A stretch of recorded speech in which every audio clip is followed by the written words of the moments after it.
Olá, meus amigos, sejam todos muito bem-vindos ao canal Politizando. Eu sou o William Jacob e trago nesse vídeo aqui pesquisa que foi feita para presidente da República. E olha que, segundo o Instituto, Bolsonaro passou Lula. Eu vou trazer os dados aqui, é claro. E também pesquisa no estado do Mato Grosso do Sul, Rio Grande do Sul e Espírito Santo, tanto para o governo assim como que está o cenário nesses estados para a presidência da República. Mas antes, aquela ajuda. A gente está quase chegando em 90 mil inscritos e se você não se inscreveu ainda e puder, se inscreva.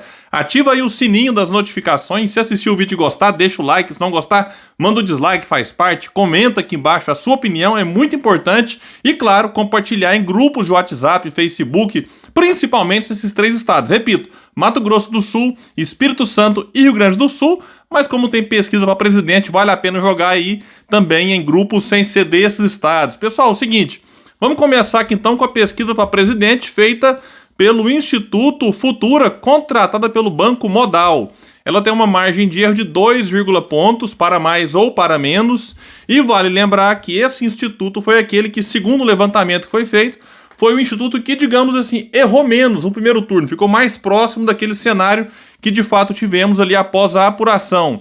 E esse instituto ouviu 2.000 pessoas entre os dias 17 e 19 de outubro.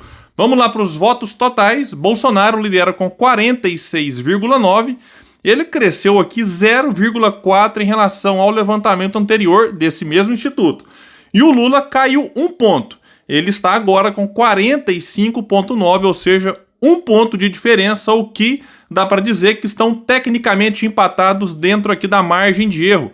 3,8% de branco e nulo, indeciso ou não souberam responder 3,3%. No último levantamento, Lula tinha 0,4% de vantagem e agora está 1 ponto atrás de Bolsonaro. E nos votos válidos, o atual presidente lidera com 50,5% e o ex-presidente aparece com 49,5%.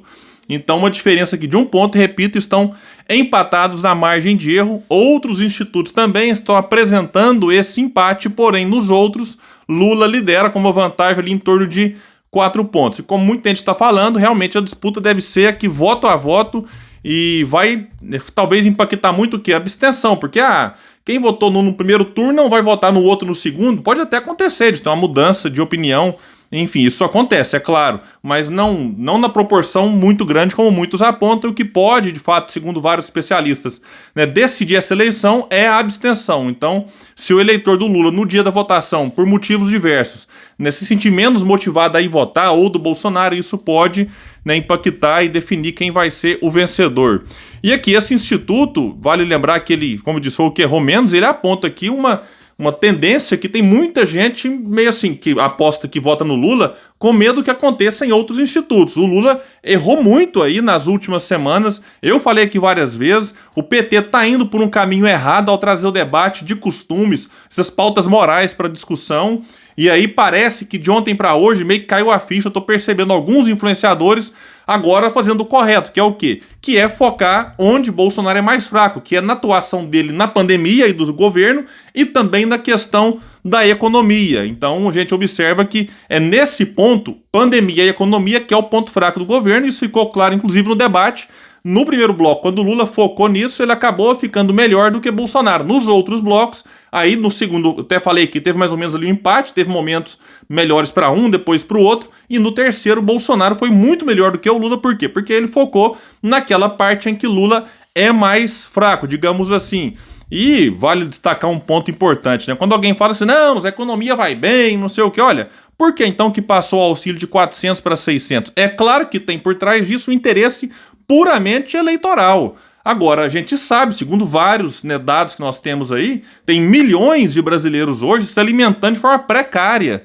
Então a situação no Brasil, de fato, não é boa na economia, e se o PT quiser, de fato, manter Lula na frente, vai ter que focar nisso e não nessas questões que tem focado ultimamente, insisto, nessa pauta mais moralista.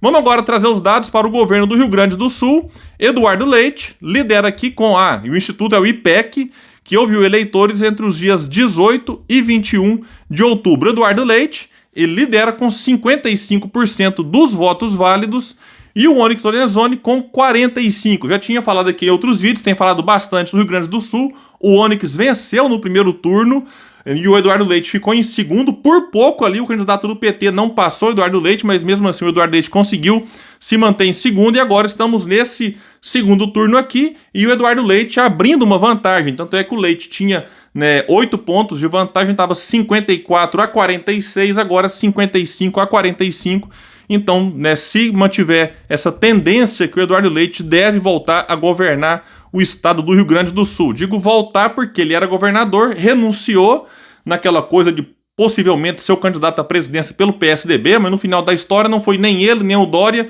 e o PSDB apoiou Simone Tebet. Aí Eduardo Leite voltou então para tentar um novo mandato à frente do estado do Rio Grande do Sul. O cenário para a presidência lá também teve uma mudança aqui agora.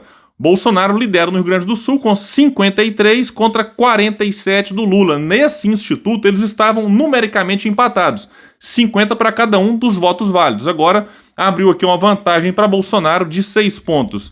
Vamos pegar agora aqui Espírito Santo. O Instituto IPEC ouviu 800 pessoas entre os dias 19 e 21 de outubro. Margem de erro também de 3 pontos. E lembrando que a margem de erro do Rio Grande do Sul também é de 3 pontos, o que dá para dizer que Bolsonaro e Lula lá estão tecnicamente empatados, porém, Bolsonaro numericamente à frente. Pegando aqui o Renato Casagrande, que é o atual governador, um outro instituto trouxe uma diferença menor. Esse aqui tem boas notícias aqui para o Renato Casagrande. O Renato, que é do PSB, aparece liderando com 49 e o Manato, que é do PL de Bolsonaro, em segundo com 40. Brancos e nulos 4, indecisos e não souberam responder 6%. Tirando branco e nulo, pegando apenas votos válidos, Casagrande tem 55 e o Carlos Manato 45.